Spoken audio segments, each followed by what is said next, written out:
बच्चों, आज हम करने जा रहे हैं गोरकी इंस्टीट्यूट के क्वेश्चन आंसर्स। इसका मौखिक फर्स्ट है, विष्णु प्रभाकर के साथ प्रसिद्ध गांधीवादी चिंतक और लेखक कौन थे? विष्णु प्रभाकर के साथ प्रसिद्ध गांधीवादी चिंतक और लेखक काका साहब, श्रीमती सरोजिनी नानावती और श्री नीलमणि फूकन थी।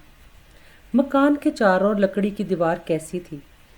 मकान के चारों ओर लकड़ी की दीवार जीर्ण शीर्ण थी। लेखक तथा अन्य लोगों का किसने स्वागत किया? गोरकी की पुत्रवधू ने लेखक तथा अन्य लोगों का स्वागत किया। कमरे की सबसे महत्वपूर्ण वस्तु क्या थी? कमरे की सबसे महत्वपूर्ण वस्तु शीशे का एक विशाल केस थी। गोरकी किन मूर्तियों को अपनी मेज पर रखते थे? गोरकी 3 बंदर की मूर्तियों को अपनी मेज पर रखते थे। गोरकी के अपनी पोतियों के साथ कैसे संबंध थे? गोरकी अपनी पोतियों से बहुत प्यार करते थे। उनके साथ मित्र जैसा संबंध था। लेखक ने गोरकी के शयन कक्ष में कार्निस पर क्या देखा? लेखक ने गोरकी के शयन कक्ष में कार्निस पर बुद्ध की एक प्रतिमा देखी। मैडम ने गोरकी का बैज नाम मिलने पर लेखक को किसका बैज दिया? मैडम ने गोरकी का बैज न मिलने पर लेखक को महाकवि पुष्किन का बैज दिया। फिर एक वाक्य में उत्तर दीजिए। विष्णु प्रभाकर ने अपनी डायरी में मॉस्को के किस प्रसिद्ध स्थल की यात्रा का वर्णन किया है? गोरकी इंस्टीट्यूट। यात्रा में उनके साथ कौन कौन लोग थे?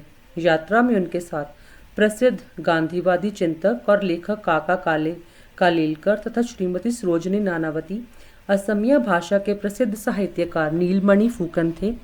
इनके साथ भारत के रूसी दूतावास में भारत के प्रथम सचिव रह चुके श्री सेरेब्रियाकोव भी थे, जो इस समय इनके दुभाषीय थे। गांधी जी के प्रति गोरकी की भावना को स्पष्ट करें। गांधी जी की भांति गोरकी भी 3 बंदरों की मूर्तियों को सामने रखते थे। इससे स्पष्ट है कि उनका मस्तिष्क एक ही दिशा में काम करता था और भी उनका सम्मान करते होंगे। गोरकी के अपने परिवार के साथ कैसे संबंध थे? गोरकी के अपने परिवार के साथ बहुत स्नेहित एवं मधुर संबंध थे। उन्हें सबके साथ खेलना, बातें करना पसंद था। उन्हें अपनी पोतियों के साथ घूमना विशेष रूप से पसंद था। शयन कक्ष में लगी गौर मूर्ति गोरकी के किन विचारों को प्रकट करती है?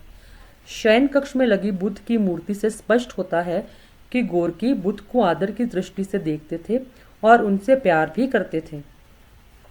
विस्तार से प्रश्नों के उत्तर दीजिए। गोरकी इंस्टीट्यूट की मुख्य विशेषताएं लिखिए। गोरकी इंस्टीट्यूट अत्यधिक प्राचीन होने पर भी उसे सुरक्षित रखने का विशेष प्रयत्न किया गया है। छोटी छोटी वस्तुएं सुरक्षित रखी हैं। अध्ययन कक्ष, शयन कक्ष, भोजन कक्ष सभी में गोरकी की यादें हैं। गोरकी के विशेष शौक की वस्तुएं बड़ी उनको बहुत ही अच्छे तरीके से वहाँ पर रखा गया है। गोरकी की मुलाकात किन किन महत्वपूर्ण लोगों से होती थी? गोरकी की मुलाकातें लेनिन और टॉल्स्टॉय जैसे महत्वपूर्ण लोगों से होती थी। संध्या को 5 बजे वे किसी को अवश्य निमंत्रित करते थे। गोरकी के कौन कौन से शौक थे? उनके अद्भुत शौकों पर टिप्पणी लिखी। गोरकी को बगीचे में टहलने का विशेष शौक था। संगीत सुनना, सिगरेट पीना, ताश खेलना आदि भी उनके शौक थे। अपनी पोतियों के साथ घूमना भी उन्हें विशेष बहुत अच्छा लगता था। उन्हें रंगीन पेंसिलें इकट्ठी करने और बढ़ईगिरी के उपयोगी काम करने का शौक था। नए लेखकों को उनके पास आने में झिझक क्यों होती थी?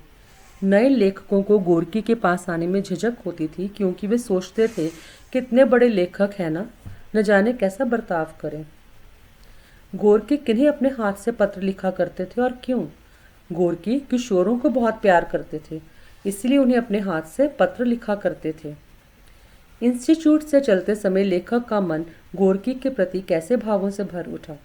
इंस्टीट्यूट से चलते समय लेखक का मन यह सोचकर गोरकी के प्रति विशेष सम्मान के भावों से भर गया कि उन्होंने मानव मन की गहराइयों में बैठकर उनकी मनोवृत्तियों को समझा और जाना। लेखक ने उन क्षणों को महान कहा जब उन्होंने उस स्थान की यात्रा की। इससे पता चलता है कि उनकी गोरकी के प्रति असीम श्रद्धा है। बच्चों, अगर आपको अच्छा लगा तो प्लीज़ मेरे चैनल को लाइक और सब्सक्राइब ज़रूर करना और आपको जो भी अगर कोई और चैप्टर के नोट्स चाहिए तो आप मुझे मैसेज कर सकते हैं। Thank you.